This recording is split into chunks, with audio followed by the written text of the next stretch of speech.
भागवत में पुतना के बारे में कहा गया है कि पुतना कंस ने भेजा। क्यों? बोले कृष्ण को ढूंढना है तुझे गोकुल में और उसे किसी भी ढंग से मारना है। तो पुतना आ गई गोकुल में, कृष्ण का मतलब नंदराय का घर ढूंढ लिया उसने। और क्या किया उसने, पूरा रूप इतना सुंदर बना दिया अपना, इतना सुंदर बना दिया कि रोहिणी और यशोदा जो है ना अभिभूत हो गई। अभिभूत मतलब वो बोलते हैं ना, वो इम्प्रेस हो जाती है। उन लोग बरामदे में बैठे हैं कान्हा को लेके, और वहां पे चलते चलते ये पुतना आती है, और इतना आकर्षक उसने अपना रूप बनाया था कि इन लोग उसको देखते ही रह गए। और पुराने जमाने में ऐसी परंपरा थी कि जो भी मेहमान आते हैं ना, या जो भी आते हैं घर पे, वो अगर आपका बच्चा छोटा है तो उसको उठा के खिलाते और अपना दूध पिलाते उनको। और ये कुछ नया नहीं था, ये सब मतलब इस परंपरा थी ऐसी। तो पुतना ये परंपरा निभाने को आई। अब ये दोनों है, यशोदा माता और रोहिणी, हुई तो इतने अभिभूत हो गए इसके रूप को ही देख के, इसका सौंदर्य देख के कुछ बोल ही नहीं पाई। और पुतना ने कान्हा को उठा लिया। अब वो उठा लिया और वो अपने स्तनों पे क्या थी, जहर लगा के आई थी कि इसको आज मारना है। अब जहर लगा के आई थी और उसने कान्हा को अपना दूध पिलाना शुरू किया। अब जैसे कान्हा ने दूध पीना चालू किया तो दोनों हाथ से स्तनों को पकड़ा और दूध पीना जोर से खींचा उसने, कान्हा ने। तो जोर से खींचा तो जैसे दूध के साथ कान्हा क्या कर रहे हैं, पुतना के प्राण को ही खींच रहे हैं भगवान। तो पुतना है ना, पुतना चिल्लाने लगी, मुंचो मुंचो, छोड़ छोड़, कि मुझे छोड़, मुझे छोड़। तो भगवान ने मन में मनोमन कहा कि मैं तो पकड़ना जानता हूं, मैं छोड़ना नहीं जानता हूं। मेरे पास जो आ गया ना उसको मैं पकड़ लेता हूँ, फिर उसको छोड़ता नहीं, फिर तो उसका उद्धार करके ही छोड़ता हूँ। तो ये पुतना चिल्लाती है कि छोड़ छोड़, मुंचा मुंचा, लेकिन भगवान छोड़ते नहीं है। और ऐसा कहते हैं उनका प्राण हरण उस समय में हो जाता है कि पुतना का जो रूप था ना, वो रूप क्या हो जाता है, ओरिजिनल आ जाता है, मतलब राक्षसी बन जाती है वापस। वो जो सुंदर रूप बना के आई होती है वो सब खत्म हो जाता है और राक्षसी के रूप में आ जाती है। और उस समय कैसा लगता है, पर्वतमय, मतलब बड़ी पुतना है, एकदम बीभत्स, डर लगे ऐसा। और उस पे क्या, छोटा सा कान्हा, और छोटा सा कान्हा उनके वहां दूध पी रहे, और उनके होठ लाल है, और दूध का सफेद वो जो बूंदे गिरती है वो सब बोलते इतना इतना मधुर और इतना आकर्षक दिख रहा था वहां पे उस समय पे। लेकिन ये चिल्ला रही है तो बोलते उस समय में भगवान का रौद्र रूप, भयानक रूप, बीभत्स रूप दिखता है सब लोगों को कैसा। तो हकीकत में क्या भगवान ने पुतना को मारा उस समय में? कि भगवान तो ये इतना सुंदर मुख है, भगवान का स्पर्श होने से आदमी पवित्र हो जाता है। तो भगवान ने पुतना को मारा क्या? गोपिकाएं यहाँ विरोध कर रही है। जो गोपिकाएं है ना, गोपिकाएं कहती है यहाँ समझने में गलती हो रही है। पुतना ने कहा मुझे छोड़ो छोड़ो, वो तो जहर लगा के आई थी फिर भी वो मर गई, ऐसा कैसा? तो उसके पीछे की जो बात है ना वो समझने जैसी है। पीछे की जो पुतना के जीवन की कहानी है ना वो समझने जैसी है। आपको पता होगा तो वामन जो थे ना, वामन अवतार हो गया, उसमें ये वर्णन आ रहा है। राजा बलि थे, राजा बलि ने अश्वमेघ यज्ञ किया, और उस अश्वमेघ यज्ञ में उस समय में कौन पहुंचे वहां पे? भगवान वामन रूप लेके, मतलब छोटा बटुक रूप लेकर वहां पहुंचे उनके पास। अब अश्वमेघ यज्ञ जितना इतना बड़ा यज्ञ हो रहा है, उसमें ऐसा कोई ब्रह्मनिष्ठ पवित्र ब्राह्मण पहुंच जाए तो यज्ञ करने वाला अपने को भाग्यशाली समझता है कि मेरे तो भाग्य खुल गए कि मेरे यज्ञ के टाइम पे इतना तेजस्वी ब्राह्मण मेरे पास आया। तो खुश हो गए बलि और कहा कि मेरा परम भाग्य है कि मेरे यज्ञ के समय में आप यहाँ आए हो। तो उनको फिर बिठाया और बिठा के वामन के पैर धोए, उनका जो स्वागत करना था वो किया, और बोले कि आप आए हो तो कुछ दक्षिणा आपको देना ही है मुझे, और मुझे कृतार्थ कर दीजिए, मेरी दक्षिणा स्वीकार करके तो मेरा यज्ञ सफल हो जाएगा। तो वामन ने, अब जो वामन रूप लेके, बटुक का रूप लेके भगवान आए थे, उन्होंने कहा कि ठीक है मैं मांगता हूं तुझसे, तो मुझे ना एक काम करो, 3 पद जमीन दे दो। भगवान ने ऐसा कहा कि मुझे 3 पद भूमि दे दो। क्यों? तो बोलते हैं देखो मेरा छोटा शरीर है और मैं कहीं भी अध्ययन करने बैठता हूँ तो ये तीन पद की जमीन मिल जाएगी तो उस पर अध्ययन करूंगा और वहीं सो जाऊंगा। अगर दूसरे कहीं भी जगह पे बैठता हूं तो जिसकी जगह है वो कभी ऐसा भी हो सकता है मुझे उठावे भी, उसको नहीं जमे तो मुझे वहां से भगावे भी। तो ये सब चीजों से क्या होगा, मेरी साधना थोड़ी टूट जाएगी। तो मुझे आप 3 पद जमीन दे दीजिए। बलि राजा ने कहा, अरे आपने क्या मांग लिया, आप तो बटुक हो लेकिन आपकी बुद्धि भी बटुक है। आपकी बाल बुद्धि है।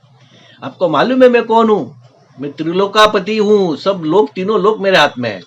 अगर जम्बू द्वीप जैसा कोई बड़ा द्वीप भी मांग लो ना, तो वो भी मैं आपको दे सकता हूं, और मैं देना चाहता हूं आपको, क्योंकि आप जैसा तेजस्वी ब्राह्मण मेरे यज्ञ में आया है।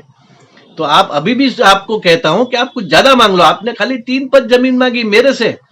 अरे आप जैसे छोटे हो वैसी बुद्धि भी छोटी है, जरा और विस्तृत हो जाओ और मुझसे मांगो। भगवान आए थे बटुक रूप लेके, वामन रूप लेके, उन्होंने इतना सुंदर जवाब दिया कि अधिक मिलने से और अधिक का लोभ होता है, क्योंकि संतोष नहीं है।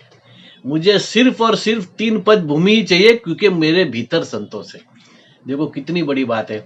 अगर आप में संतोष नाम का गुण ही नहीं है तो आपको कितना भी दिया जाए आपको कम लगेगा। तो भगवान ने कहा अधिक मिलने से और अधिक की लालच होगी। क्यों? क्योंकि संतोष नहीं है आपके अंदर। और मुझे अगर ज्यादा मिल गया तो फिर मेरा मन वहां चले जाएगा और मेरे को वेदा अध्ययन करने और तपस्या करने में तकलीफ हो जाएगी, वो मुझसे होगा नहीं। तो मेरा तो जीवन का ध्येय है तपस्या करना। ज्यादा से ज्यादा आप सामान इकट्ठा करो संसार में आकर, तो सामान की चिंता में ही आपका जीवन चले जाएगा। फिर आपका जो साधना का जो समय होता है वो समय भी उधर चले जाएगा, तो आप साधना नहीं कर पाओगे। देखो कितना सही समझाया वामन रूप में आके भगवान ने कि अधिक की लालच मत करो, क्योंकि जितना आप संसाधन जमा करोगे वो संसाधन, देखो हर चीज अंत तो नष्ट की तरफ ही जाती है। तो संभालने में आपका जीवन व्यय हो जाएगा, व्यर्थ खत्म हो जाएगा। तो ये इतना सुंदर जवाब दिया ना। तो उस समय क्या हुआ, राजा बलि की जो लड़की थी ना, उसका नाम था रत्नावली। वो रत्नावली वहां पे खड़ी थी। उसने ये जवाब सुना। अब एक तो बटुक मनोहर रूप, इतना सुंदर, भगवान स्वयं थे तो रूप का तो क्या, उनका मुख भी इतना आकर्षक था उस समय। तो भगवान इतने आकर्षक छोटे रूप में आए थे। और दूसरा, इतनी बुद्धिमत्ता, इतनी तीक्ष्ण बुद्धि, जो जवाब उन्होंने दिए, वो जवाब सुन के रत्नावली इतनी खुश हो गई। तो उसके दिल में क्या आया मालूम है, कि ऐसा लड़का मेरे को भी होना चाहिए, मतलब मेरा भी बेटा ऐसा होना चाहिए, जो दिखने में भी इतना सुंदर हो और जिसकी बुद्धि भी इतनी तीक्ष्ण हो, तेजस्वी हो।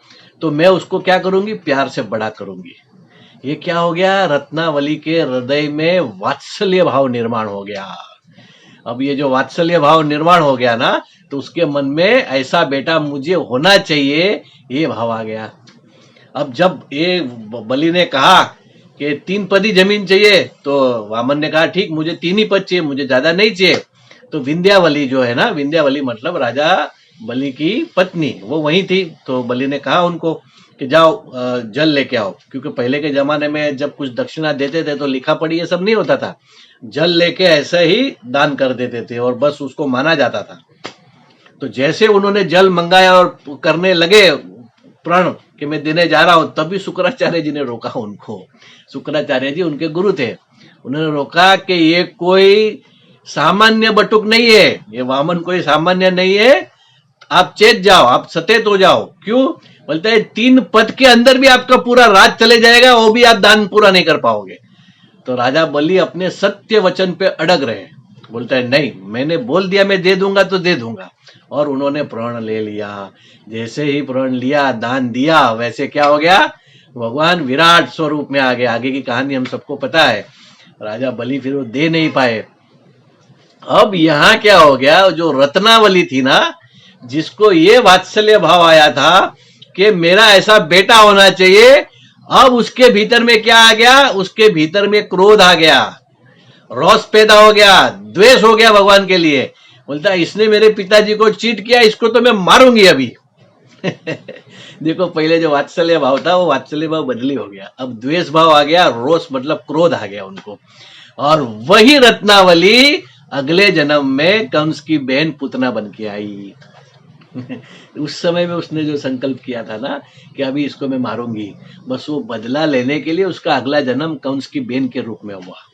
और ये यहाँ पे स्तनों पर जहर लगा के आई।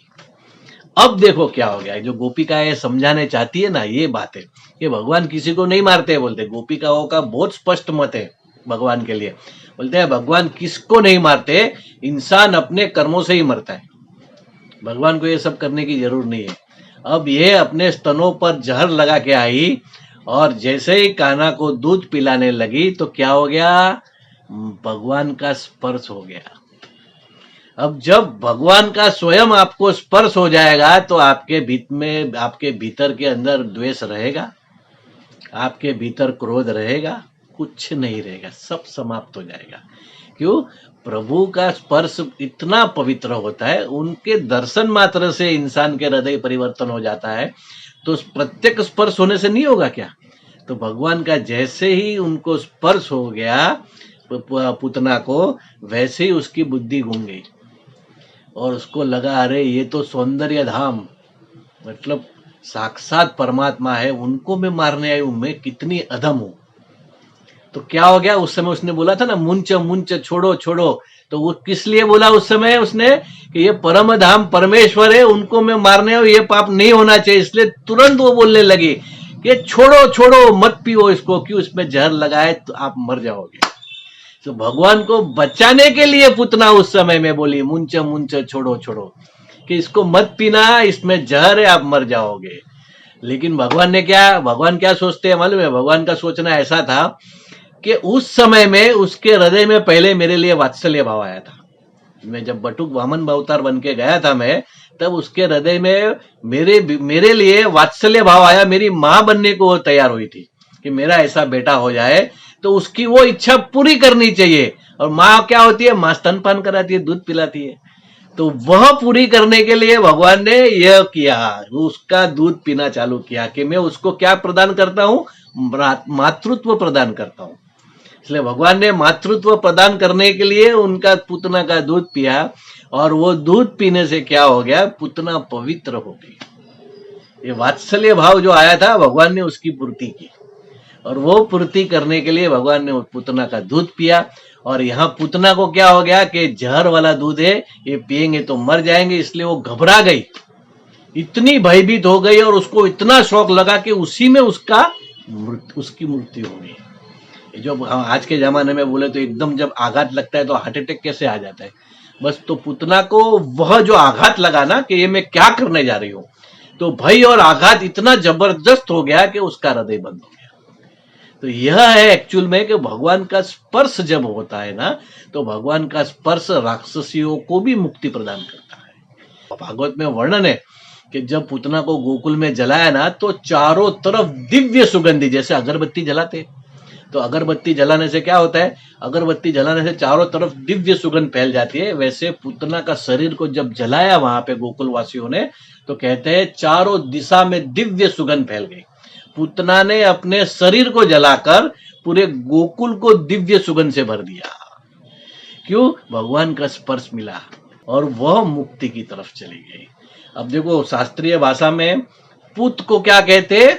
पुत को कहते हैं पवित्र, और ना को कहते हैं नहीं। जो पवित्र नहीं है वो पुतना है। क्या? जो पवित्र नहीं है वो पुतना है। वह जो है वह अगर ईश्वर स्पर्श कर लेंगे तो उसके भीतर में पवित्रता आ जाएगी और वो मुक्ति प्रदान उसको हो जाएगी। इसलिए पूतना का अर्थ है जो पवित्र नहीं है।